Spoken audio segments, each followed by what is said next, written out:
ताज्या बातम्या आणि जाहिरातींसाठी महाराष्ट्र न्यूज चॅनलला सबस्क्राईब करा आणि बेल आयकॉन प्रेस करायला विसरू नका.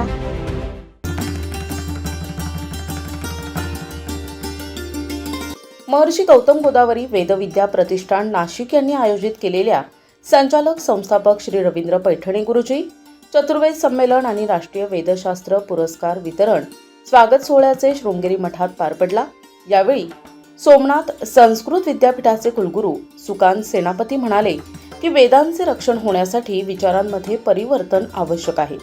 स्वपरिवर्तन, स्वाभिमान, समन्वय आणि श्रद्धा या गोष्टी जर अंगीकारल्या तर वेदांची पुनर्प्रतिष्ठा आपण प्रस्थापित होणं शक्य आहे. या चतुर्वेद संमेलनाची सुरुवात शृंगेरी मठ येथे भारतातील 4ही वेदांमधील श्रेष्ठ विद्वान वेदाचार्य यांच्या वेदपठणानं झाली.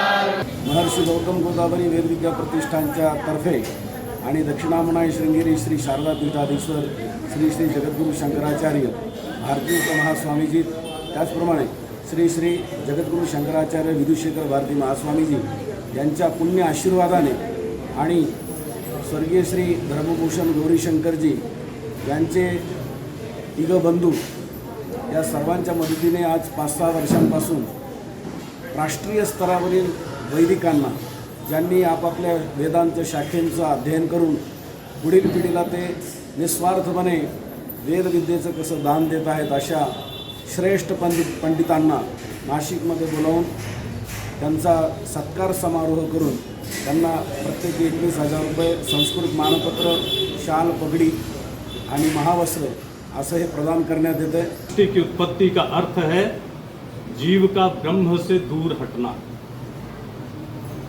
ये जीव ज्ञान रूप है, ये जीव वेद रूप है, ये ब्रह्म वेद रूप है, ब्रह्म प्रकाश रूप है, ब्रह्म ज्ञान रूप है और जीव अज्ञान रूप है. अज्ञान का अर्थ है अंधकार और ज्ञान का अर्थ है प्रकाश. हमारी यात्रा 2 ही मार्गों में हो सकती है, या तो हम अंधेरे में चले या उजाले में चले. का कुछ मुझे लगा, अनुसंधान भी किया मैंने, कि भारत के वो क्षेत्र जो भारत से कटते चले गए, वहाँ केवल ये कारण रहा कि वहाँ वेद पाठशालाएं उस तरह से नहीं थी जैसी कि और स्थान पर थी. आक्रमण तो सब जगह हो रहा है, जैसे अफगानिस्तान पे हुआ, पाकिस्तान पे हुआ, किंतु वो सोमनाथ और विश्वनाथ पर भी हुआ. किंतु सोमनाथ और विश्वनाथ के क्षेत्र में वेद पाठशालाएं दोबारा जागृत होती रही. किंतु पाकिस्तान और अफगानिस्तान में जो प्रयास करना चाहिए था वेद पाठशाला का, वो वेद पाठशालाएं जागृत नहीं हो पाई. लाहौर में और बहुत सारे विद्यालय खुले और भी अध्ययन चलते रहे, वेदों का अध्ययन होता रहा, किंतु जो ये वेद पाठशाला वाला जो दृश्य था वो शायद वहाँ पर नहीं हो पाया. इसलिए थोड़ा सा कहीं ना कहीं देवता प्रसन्न नहीं हुए. अभी समाज में कोई चाहता नहीं है कि अपना स्वार्थ को छोड़ के कुछ हम काम करें, लेकिन हम जो काम देख रहे हैं, यहाँ अनुष्ठान देख रहे हैं, ये निस्वार्थ है. जैसे भगवान के प्रति अहेतु की प्रीति होती है, वैसे ही पाठशाला के प्रति, वेद शास्त्र के प्रति इनकी जो प्रेम भाव है वो अहेतु की भाव है. ऐसा भाव हम सब में जगना चाहिए. महर्षी गौतम गोदावरी वेदविद्या प्रतिष्ठान नाशिक संस्थापक संचालक श्री रवींद्र पैठणे गुरुजी आयोजित केलेल्या चतुर्वेद संमेलन आणि स्वर्गीय धर्मभूषण गौरीशंकरजी राष्ट्रीय वेदशास्त्र पुरस्काराने सन्मानित करण्यात आले. राष्ट्रीय वेदशास्त्र पुरस्कार वितरण सोहळ्याला श्री लेव्वा पाटीदार समाज हॉल, कपालेश्वर, पंचवटी, नाशिक शनिवारी 2 ऑगस्टला सायंकाळी संपन्न झाला. वेदाचार्य दत्तात्रेय मुरवणे, वेदाचार्य भालचंद्र गोडसे, सिद्धरामेश्वर शर्मा, विष्णू त्रिपाठी, रामचंद्र देव या सर्वांना स्वर्गीय धर्मभूषण गौरीशंकर राष्ट्रीय वेदशास्त्र पुरस्काराने सन्मानित करण्यात आले.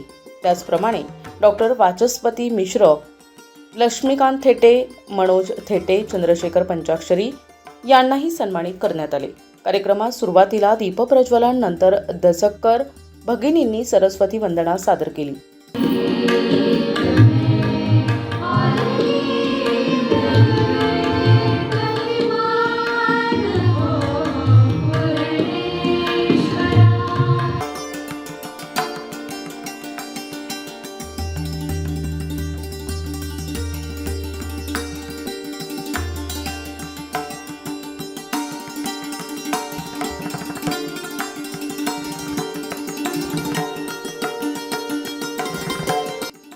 विज्ञान युगात देखील महर्षी गौतम गोदावरी वेदविद्या प्रतिष्ठान या निवासी गुरुकुलांसारख्या संस्थांनी वेदाध्ययनाचे कार्य संरक्षित संवर्धित केले आहे.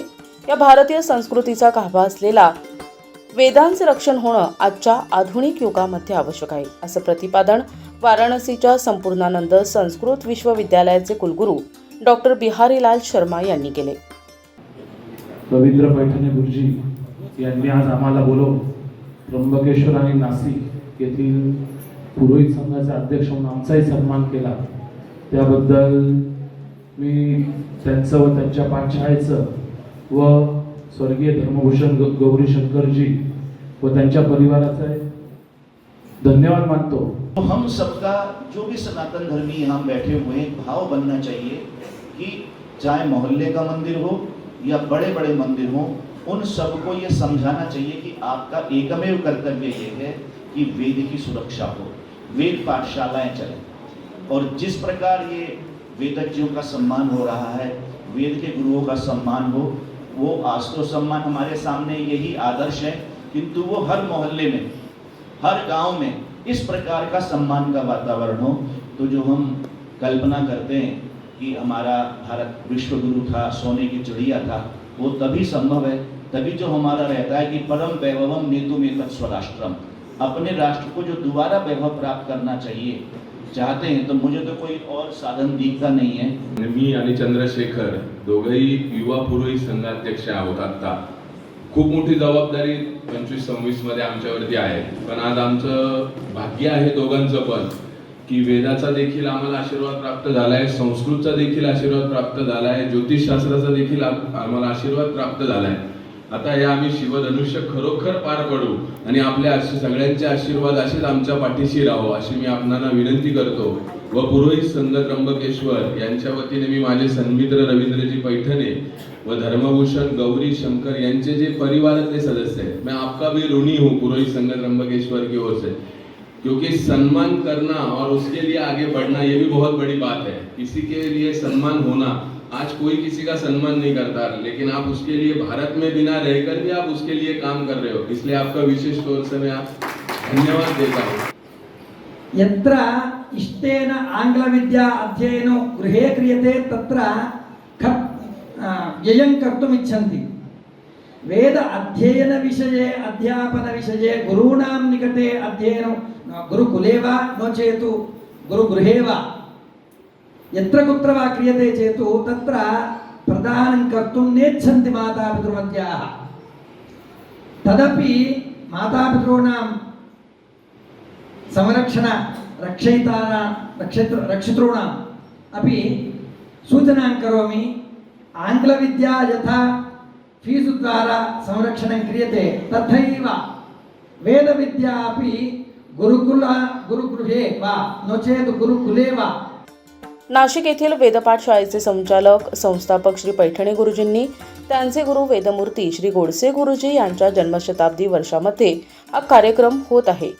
भारतातील विविध वैदिक वेदाध्ययन हे अध्यापन, अध्ययन आणि समर्पण या भावनेनेच हे वेद कार्य पुढे नेत आहेत आणि अशा पुरस्कार सन्मानाने या वेद परंपरेचा गौरव होत आहे अशी भावना विविध सन्माननीय वेदाचार्यांनी तसेच मान्यवरांनी व्यक्त केली. आज नाशिकमध्ये महर्षी गौतम गोदावरी वेदविद्या प्रतिष्ठान आणि दक्षिणामाय श्रृंगेरी श्री शारदा पीठाधीश्वर जगद्गुरु शंकराचार्य श्री श्री भारती तीर्थ महास्वामीजी व जगद्गुरु शंकराचार्य श्री श्री विदुशेखर भारती महास्वामीजी यांच्या आशीर्वादाने पाचव्यांदा हा 5वा वैदिक आणि शास्त्र अध्ययन करणाऱ्या वैदिक महान पंडितांचा सन्मान सोहळा संपन्न झाला. विशेषत्वाने हा कार्यक्रम सकाळी शृंगेरी मठ पंचवटी नाशिक येथे संपन्न झाला. त्या ठिकाणी 4ही वेदाचे जगभरातील श्रेष्ठ असलेले महान वैदिक पंडितांना बोलावून, त्याचप्रमाणे वेद पाठशाळा नाशिकमधला एकत्र येऊन त्यांनी वेदपठन वेदपारायण संपन्न केलं. आणि आज संध्याकाळी या लेऊआ पाटीदार समाज मंगल कार्यालयामध्ये चारही वेदांचे प्रबुद्ध विद्वान आणि संपूर्णानंद संस्कृत विश्वविद्यालय वाराणसीचे डॉक्टर प्रोफेसर श्री बिहारीलालजी शर्मा, त्याचप्रमाणे सोमनाथ संस्कृत युनिव्हर्सिटीचे कुलपती डॉक्टर श्री सुकांत सेनापती, तसेच केंद्रीय संस्कृत युनिव्हर्सिटी नाशिक परिसरचे शिक्षा विभागाचे डॉक्टर कुमार भट हे या ठिकाणी विशेषत्वाने उपस्थित होते. तसेच त्र्यंबकेश्वरचे माजी नगराध्यक्ष, तसेच पुरोहित संघाचे कार्यकर्ते असलेले वेदमूर्ती श्री लक्ष्मीकांत थेटे, रामगोपालजी अय्यर श्रृंगेरी मठ पंचवटीचे प्रतिनिधी हे सगळे उपस्थित होते. आणि जे 4 वैदिक जे आहेत महान, त्यामध्ये ऋग्वेदाचे कोकणामधील दशग्रंथी आणि धनांती असलेले दत्तात्रय मुरवणे गुरुजी त्यांचा सन्मान या ठिकाणी करण्यात आला. त्याचप्रमाणे शुक्ल यजुर्वेदाचे गुजरातमधून आलेले बडोद्याचे धनपाठी वैदिक श्री भालचंद्र गोडसे गुरुजी यांचा सन्मान झाला. कृष्ण यजुर्वेदासाठी श्री सिद्ध रामेश्वरजी हैदराबादून आले होते, त्यांचा सन्मान करण्यात आला. तसेच सामवेदासाठी विष्णुदत्त त्रिपाठी हे कलकत्त्याहून खास या कार्यक्रमासाठी सत्कारासाठी संमिलित झाले होते. अथर्ववेदाकरता आपल्या काशीहून आलेले श्री रामचंद्र देव यांचा सन्मान करण्यात आला.